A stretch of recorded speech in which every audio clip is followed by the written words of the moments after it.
she whispered, "It hurts when I sit." The town looked away, but one man believed her. The town of Bells Hollow woke slow and dusty under the faded gold of a New Mexico morning. Church bells hadn't rung yet, but the scent of cornbread and heat hung in the air like a curtain of silence at the edge of the chapel's courtyard. Marianne stood with her arms full of heavy kitchen pots, her frame small beneath the weight. She was 19, but she moved like someone twice her age, careful, quiet, avoiding sudden steps like they might betray her inside the church kitchen. The preacher's wife barked orders while wiping flour from her apron. The women preparing Sunday supper were loud and quick with judgment, but Marianne moved around them like a ghost, saying nothing, touching nothing more than she had to. When she crouched to stack firewood near the stove, she winced, barely a breath, barely a sound, but it was enough. One of the older women, Sister Darlene, paused as she passed behind her. "Why you moving like a colt with a sore-legged child?" Marianne stood up slowly. Her voice was dry when it came. "It hurts when I sit." Just at a whisper the room stilled for a heartbeat, then Sister Darlene gave a tight smile, too polite to be kind. "Well, maybe if you didn't slouch so much," she said, and walked on. The other women went back to their chatter. No one asked what she meant, no one wanted to know. Marianne returned to scrubbing the stone steps behind the chapel, where she could breathe without watching as her wrists were raw and the hem of her dress was soaked through. She sat just for a moment on the edge of the bottom step. When her hips touched the stone she flinched hard and bit her lip to keep from crying out. A breeze stirred the dust behind her. She thought she was alone until she heard the clink of a horseshoe striking stone across the road. Under the shadow of the blacksmith's awning a man leaned against the post, broad-shouldered, silent, watching. His face was hard, carved by time and smoke, with a beard peppered in gray, and as so still they seemed to study without blinking. Caleb Ree. The townsfolk called him a drifter, a loner, a man who stopped talking the day his wife and daughter died and hadn't wasted breath since.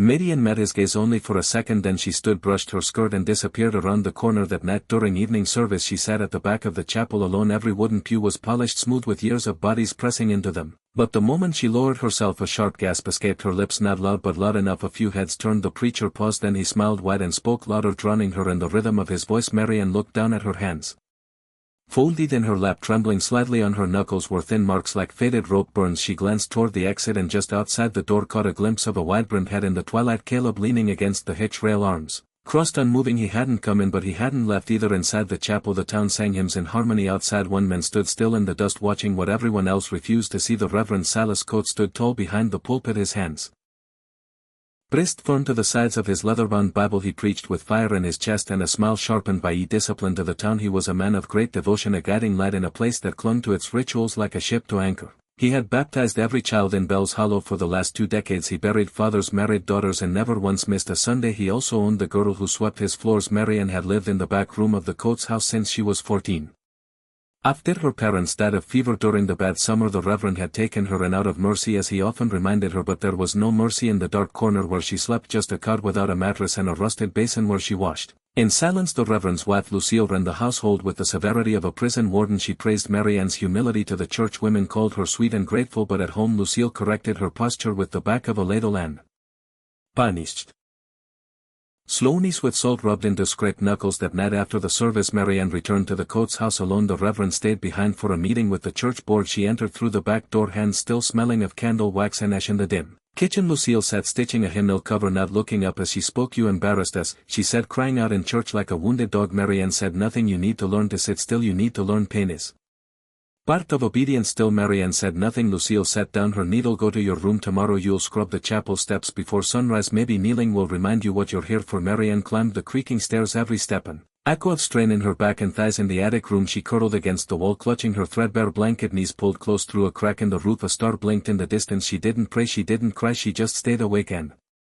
out past the town limits in the glow of dying embers. Caleb Ree sat on his porch polishing a horseshoe with slow deliberate strokes. His hands were blackened by years of ash and steel, but he paused now and then, looking south toward the chapel as if listening for something no one else could hear. The wind swept down from the mail like a sigh, too tired to speak. In the half-light of morning Caleb Ree was already at the forge behind his cabin, coaxing flame from coal with slow practiced rhythm. His hands burned and callous, moved without needing thought. He hadn't spoken in days, didn't need to. The fire knew what he meant. The clanging of hammer against iron broke the stillness, but only for a moment. As the steel took shape under his will, Caleb's mind drifted again to the girl at the chapel, the way she moved as though her own body betrayed her, the way pain shimmered just beneath her skin like bruises beneath a Sunday dress. He had seen that kind of pain before in war, in women who showed up at the back door of the fort begging for bread and silence, in his wife one winter night when blood and life slipped from her faster than he could hold it in, but most of all in his daughter. Her name had been Rose. She was soft-voiced and curious, with hair like Corn silk and a habit of leaving wild flowers on his anvil. She died at 7, caught in a fever that took half the county. Caleb had buried her himself beneath the cedar tree near the pasture, and when he placed the last stone he folded his voice into the dirt.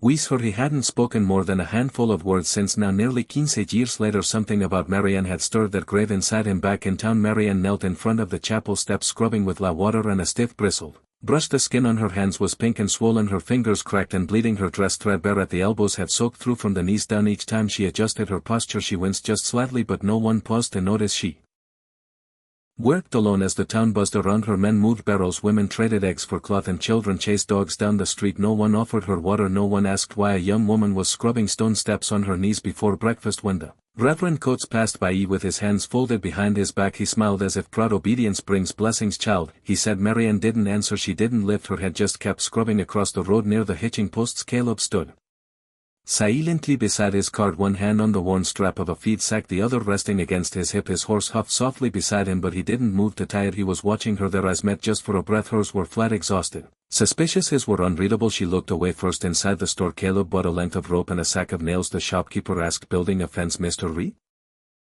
Caleb didn't answer. He dropped 2 silver coins on the counter and left that evening. Long after the streets had emptied, Marianne sat on the floor of her attic room, arms wrapped around her legs, her body ached with a dull persistent fire. Her eyes stared blankly at the warped ceiling above her where one nail hung half driven into the beam. A spider moved silently across it. Out on his porch Caleb stared into the flames of his cook fire. The rope from earlier lay cold beside him, untouched. In his lap an old hunting knife sat half sharpened. His thumb traced the edge of it slowly, not cutting, just remembering. He remembered what it felt like to be too late. He remembered silence and how it buries you with the dead. And now, for the first time in years, he felt something else, an old rusted instinct rising, the need to protect and the fear that this town would look the other way again. The next morning just before sunrise the town stirred to laugh beneath the sky the color of old parchment bells. Hallow always woke early, as if daylight alone could cleanse whatever lingered from the night before, but the air this morning carried a heaviness that even the sun could not lift. Marianne stood at the pump behind the chapel filling a metal bucket with trembling hands. Her knuckles were wrapped in linen now, and one eye bore the faded remnant of a bruise beneath light powder. She wore the same blue dress as the day before, dried, stiff and patched at the waist. Her body moved slower than usual, but her silence remained unchanged. Inside the chapel Reverend Coates practiced his sermon, reading aloud with gentle intensity about submission and grace. He never once mentioned justice. He rarely did. As Marianne passed the main street with her bucket, Caleb stepped into her path. He had come early, too early for it to be casual, and stood near the trough as though inspecting the woodwork. When she saw him she stiffened, almost dropping the handle. You all right? He asked quietly. His voice was rough, deep, rarely used. Marianne didn't look up. She kept walking, but Caleb turned to follow her. Just 2 steps. He didn't reach for her, he didn't press, just said, you don't have to, stay quiet. She froze. Then without turning she replied, barely above the sound of wind, that's what they told the last girl. And she kept walking. Caleb stood still for a long while after that. Later that morning he walked to the sheriff's office, boot heels echoing against the wood planks. Sheriff Myron Hensley was leaning back in his chair with a toothpick in his mouth and a rifle across his lap. He looked up unsurprised. Well, I'll be Caleb. Ree in town twice in 2 days, must be the end times. Caleb said nothing at first. Then the girl at the chapel, she's hurt. The sheriff arched an eyebrow. Girl, you mean Marianne, the Reverend's ward? She's not fine. Is that what she told you? No, she didn't have to. The sheriff chewed his toothpick. Listen, I know you've been out there on your own for years, and I respect a man who keeps to himself, but you come in here with hearsay about a preacher and his wife, people who feed that girl and give her roof without proof. He leaned forward. You're going to find yourself the talk of town, and not in the good way. Caleb's jaw clenched, but he said nothing. Sheriff Hensley sighed. Don't poke at things you don't understand. Sometimes keeping the peace means leaving well enough alone. Caleb turned and left. By late afternoon, word had spread in whispers that Caleb Ree had taken an interest in the girl, that he was meddling, that perhaps the years alone had turned his mind soft, or worse. Inside the Coates home Marianne stood at the window with her hands pressed to the frame. She had seen Caleb speaking to the sheriff. She didn't know why that mattered, but somehow it did. That night when the house grew quiet and the oil lamps were blown out, Marianne did not sleep. She lay still in the dark and whispered a single sentence into the void, please don't stop. Noticing the scent of iron and oil still lingered in Caleb Ree's clothes as he stood beside the corral, staring past the hills with a posture carved in stone. He hadn't eaten since the day before. Hunger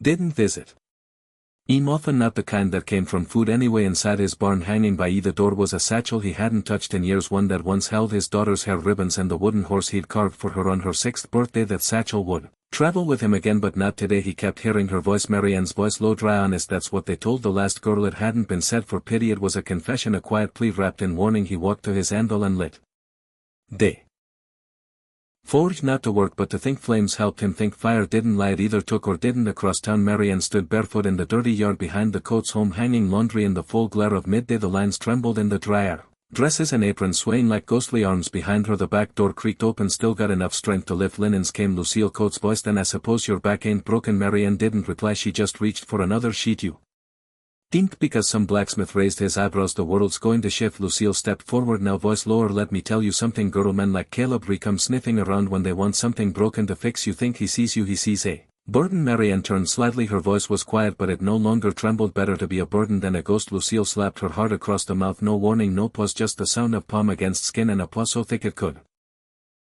break. Marianne didn't fall, she didn't run, she just stepped back one pace, wiped her lip with the back of her hand and returned to the sheet. Lucille said nothing more. Caleb came into town that evening not on horseback but on foot. He walked the long road, slow and deliberate, not speaking to anyone, not looking into faces. He passed the saloon, the post office, the barber shop. Every man on the boardwalk noticed, so did every woman behind curtains. He went straight to the chapel. The front doors were open, light pouring out across the steps. Marianne had scrubbed inside. Reverend Coates stood adjusting hymnals for the next day's sermon. His face brightened with a counterfeit smile when he saw Caleb. Brother Ree, he said, a rare honor. Have you come seeking prayer? Caleb stepped forward, stopping just 1 foot from the pulpit. No, the smile faded. Then what brings you to God's house at this hour? Caleb looked around slowly. She shouldn't be under your roof. The Reverend stiffened. I beg your pardon, you don't feed here, you don't shelter her, you keep her as penance, like a dog that flinches when you raise your hand. Now see here, I see enough. The silence that followed was thick and blistering. Coates adjusted his collar. You're treading dangerous ground, son. Caleb stepped back toward the exit. I buried my daughter under a cedar tree on Ridgeback Hill. She never once flinched when I raised my voice. That's how I know what love isn't. And with that he left the chapel. He didn't see the figure hiding just inside the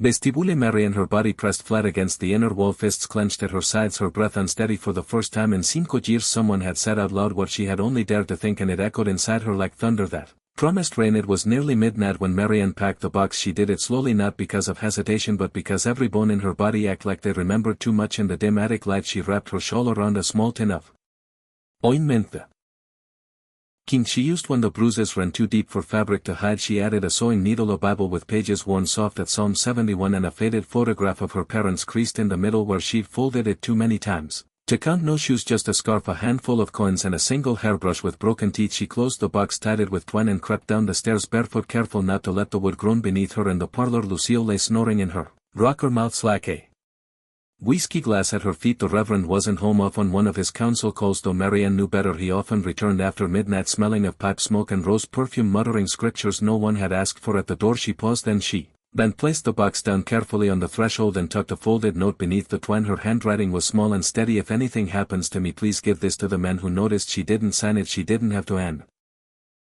then she slipped out into the dark outside town. Clouds rolled over the moon like secrets too heavy to hold. Caleb sat by his forge, sharpening the last of his blades. The sound of steel on stone was steady, one stroke after another, not rushed, not idle. He was not a man who waited for signs, but something in him stirred like a mule sensing a storm. When he heard the knock, it wasn't loud, just 2 taps. Hesitant, he opened the door and found her there, Marianne, soaked from the mist, hair clinging to her face, dress wrinkled and torn at the hem. Her eyes weren't crying but they held the look of someone who used to. I'm sorry, she whispered. Caleb stepped aside without a word. Inside he placed a blanket around her shoulders and poured warm water into a basin. She didn't resist when he took her hand and checked her wrists, didn't flinch when he handed her a cup of broth, didn't speak again that night, not until the fire burned low and the silence between them felt less like distance and more like shelter.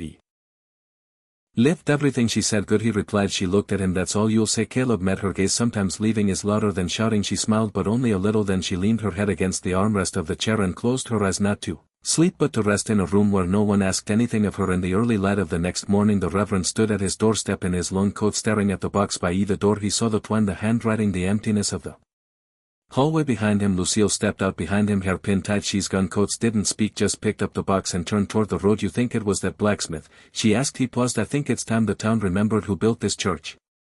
His tone was calm, too calm. Lucille narrowed her eyes. You going to make a sermon of it? He looked ahead, voice like stone. No, I'm going to make an example. The road out of Bell's Hollow twisted between dry gullies and brittle cottonwood, silent under the weight of things left unsaid. Marianne sat on the edge of Caleb's porch, wrapped in his old army coat, staring at the sky like it might answer her. She hadn't asked for anything, not food, not protection, not sympathy, and Caleb hadn't offered words. He brought her coffee that morning, strong and bitter, and nodded once when she thanked him. That was enough. Inside the cabin the table was bare except for the small box Marianne had carried in her arms, the one she'd taken back before dawn when she realized she couldn't leave it behind. Caleb hadn't asked what was in it. He never asked things that didn't matter. Around midday the sound of hooves rose in The distant slow deliberate Caleb stepped out to meet it. Marianne stayed seated tense, but still the sheriff rode up with dust on his boots and suspicion in his eyes. Morning, he said. Heard you had company. Caleb said nothing. The sheriff nodded toward the porch. Word is she walked out on the reverend's house. You aware that girls under church care? She's not property. No, the sheriff agreed, but in this town reputation is currency and reverend coats don't like folks stealing his. Caleb crossed his arms. He ain't. Oh, the thing he didn't earn. The sheriff said. Look, Caleb, just bring her back. Let this quiet down.